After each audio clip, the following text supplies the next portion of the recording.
Megastar Chiranjeevi నటించిన ఖైదీ number 150వ చిత్రంలో 30 years Prithvi కూడా నటించాడు. అయితే పృథ్వీ నటించిన సీన్స్ లో ఎక్కువ శాతం కట్ చేశారట. దాంతో తెగ బాధపడిపోతున్నాడు. చిరంజీవి ఇచ్చిన షాక్ లో ఉన్నాడు పృథ్వీ. దాంతో సోషల్ మీడియాకు ఎక్కాడు.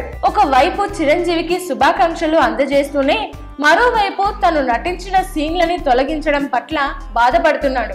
మెగాస్టార్ చిరంజీవి 150వ చిత్రంలో నటించడం నా అదృష్టం, కానీ నేను నటించిన సన్నివేశాలను తొలగించడం నా దురదృష్టం. సంక్రాంతి రోజున మా అమ్మ చనిపోయినంత బాధగా ఉంది అంటూ సోషల్ మీడియాకి ఎక్కాడు 30 ఇయర్స్ పృథ్వీ.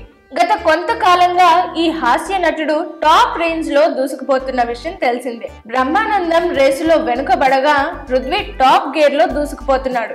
దాంతో మెగాస్టార్ సినిమాలో ఛాన్స్ వచ్చింది. అయితే సినిమా మధ్యలో సీన్స్ కట్ చేశారట.